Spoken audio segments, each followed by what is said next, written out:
Boys, today we have another rankings video, and we're going to be talking about the best infielders in MLB The Show 21. Now, I'm going to keep on doing this series probably about once a week, and today we're going to be talking about the best infielders in the game and the best cards that you guys are going to want to get on your squad. But before we get into this video, make sure you guys hit that like and sub button as we're on the road to 3K. We just hit 2.5 thousand subscribers. Let's hit 3K, and let's get right into the freaking video. So as I like to start all of these videos, the very first thing that we're going to do is we're actually going to be working with the honorable mentions. The first honorable mention that I'm going to say out of all of them is got to be Paul DeJong. Now, Paul DeJong, I feel like is a really good card. He rakes against righties, absolutely rakes against righties, but he really falls off against lefties, and that's why he's not going to quite make this list. Decent fielding. He's a great card, one of the best shortstops in the game, and I definitely will not fault any of you guys for trying out this Tops Now card, especially if you just grinded the moments and got him for free. The next guy that I'm going to be talking about is actually going to be Tatis. Tatis, I know he's a live series boy,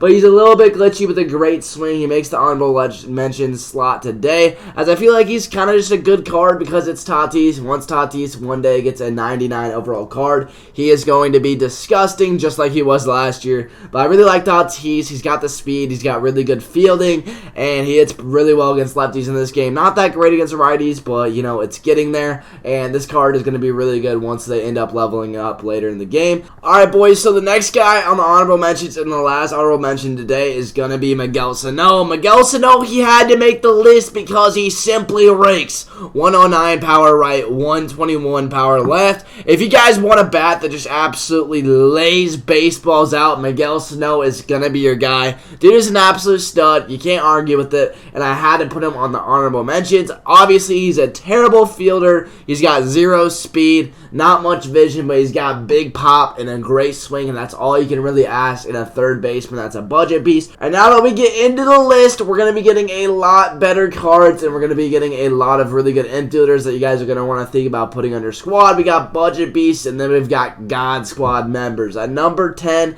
I've got my boy Craig Biggio. Now, the reason why Craig Biggio is all the way down at number 10, I know he's a 93 overall. If you remember this guy from last year, then you know that this guy's swing sucks. Terrible swing, not very good swing. You just don't really like him on your team. I don't know if they made it a little bit better this year. I haven't really tried him out so far. Brand new headliner, he's going for about 42 right now. I could see him going down to as low as about 35. I don't think he's going to be that expensive, but Craig Biggio, he had to make the list. He's going to play really good defense. Once you get him parallel 3, he's going to be diamond defense. He's got great speed. He doesn't have a catcher secondary, which kind of hurts, but you know, it's okay. Craig Biggio comes in at the 10 spot today. At the number 9 spot today, we got our boy Don Mattingly. Now, you guys obviously get him for finishing the program. I simply just don't think that Don Mattingly is that good, so that's why he's at the 9 spot. Not much pop from first base, and I feel like there's a lot better options. You know, I know a lot of people are going to be like, well, Don Mattingly can play third. Yeah, you can. So maybe you want to look at this guy at third. I don't really see him as a first baseman.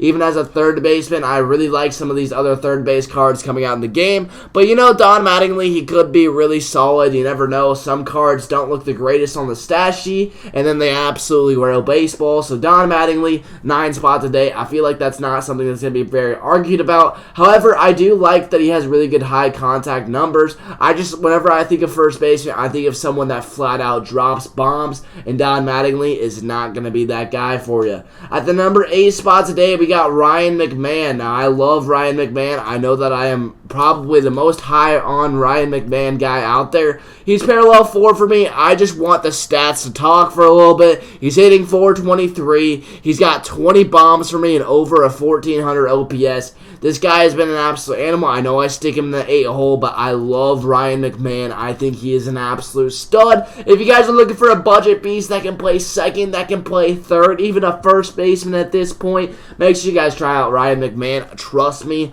you will not regret it. This card is a budget beast out the wazoo. Absolute stud. I love this guy. At the number 7 spot today, we're going to be going with Justin Turner. Now, Justin Turner, He's really picked it up lately. The thing that I like so much about this guy is he's got really good stats. I know I have him playing at shortstop, and I know that that's bold, but he's been doing okay over there. Great third baseman, dude, absolutely rakes. I love Justin Turner. His swing is always good every year. Usually he's really good against lefties, but this card is really good against righties, so I like Justin Turner this year. I think he's good. I think he's definitely a smart spot to put in your infield, as he's someone who just flat out hits the baseball. I'm a big believer in offense is everything, and that's why he made the squad. The next guy that I'm going to actually put on the list is going to be a guy that I think is a little bit better than Justin Turner, but it's going to be Josh Donaldson. Now, I just don't have the Josh Donaldson. I know a lot of people absolutely love him. He's 90 overall. He's an absolute stud. I just haven't really gotten him on the squad yet, and I haven't really wanted him because of a couple other guys. He's going for $23K right now, practically a budget beast. A lot of people love his swing, and honestly, guys, Josh Donaldson always has one of the sweetest swings, and he plays above his stats. So if you're looking for an absolute stud at third base for cheap, you can get this guy for about $20K. Josh Donaldson is definitely someone to think about, and he's a great card in the game. The next guy that we're going to be talking about is actually going to be Vladdy. Now, I really like Vladdy this year for the sheer fact that he is going off for me. I'm just going to show you guys my stats with him so far, but he has been a dog. He is hitting .520 for me with 6 takes and above 1800 OPS. I mean, he's only got 25 ABs, I know, but Vladimir Guerrero Jr. has been a stud so far, and you guys should definitely think about trying him out. He is amazing, and I'm really liking Vladdy this year. I think he's going to be someone that kind of breaks out, and I'm really hoping he gets a 99 card at some point in the year. I really like Vladimir Guerrero. He's doing good this year. He's making a little bit of an MVP run, and I think that'd be really cool for him to get a really good card. The next guy that we're going to be talking about, I know we're talking a lot about third baseman, but I had to put him in here. It's going to be George Brett. Now, I am really looking forward to getting George Brett on my squad for a couple different reasons. First reason, I love George Brett's swing every year. This is why he's so high on the list. This is why he's number 4 on the list. I think that George Brett has a very, very sweet swing. I think he plays above his stats. I think George Brett is a dog, and he's definitely someone that I think you guys are going to really enjoy whenever you pick him up, because he's going to be really good. Now, I think he's going to be going for about 80K. I haven't used him that much. I have a 500 average with him with 2 tanks, and that's just from Battle Royale, so don't really look too much of it. But George Brett, I really like him every year. This dude's a stud, and I can't wait to get him on my squad. Once he's on my squad, honestly, he'll stay there for a little bit. I don't know what I'm going to do with Chipper once I get him, but I like George Brett, and I want to try him out. And so that's why I made the 4 spot today. At the number 3 spot today, we have the guy that I have the biggest love-hate relationship with in the world, and that's got to be David Ortiz. Now, David Ortiz, I'm sorry, I'm not a huge fan.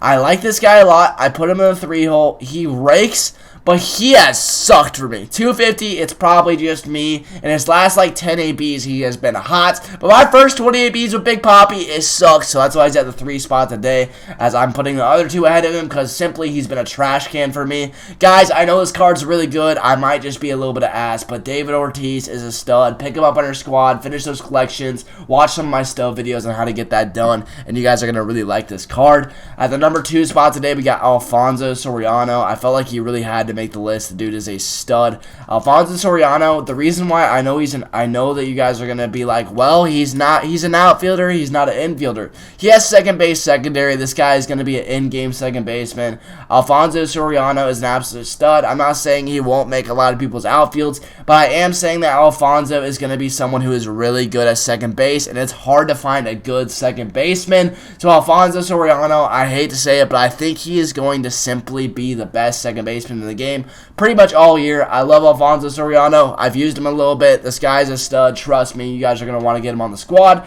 At number 1, you guys probably expected it by now, but it's Chipper Jones. You can't say no to Chipper. Chipper's a dog. I'm hitting 477 with him. I already have him parallel 2, even though I haven't even actually unlocked him yet. But the dude is an absolute stud. I've got him in BR a ton, and this card is great. I don't know what else to say other than Chipper Jones is an absolute animal, a madman, a stud. He can play shortstop, and honestly, guys, I might try him out at short. We'll see how that goes. But Chipper Jones is a dog. Now, boys, if you guys liked the video, make sure you guys drop a like and a sub on it, as well as if you guys had any disagreements with me, let me know in the comment section below. I love hearing about this. As always, this is always a discussion, and I know that a lot of people are going to say that certain cards are better than others. This is my opinions, and this is what I think at this point in the game. If you guys think differently, let me know in the comment section below, and I'd love to have a conversation about it. Thank you guys so much for watching. I'll talk to you guys later, and might be out.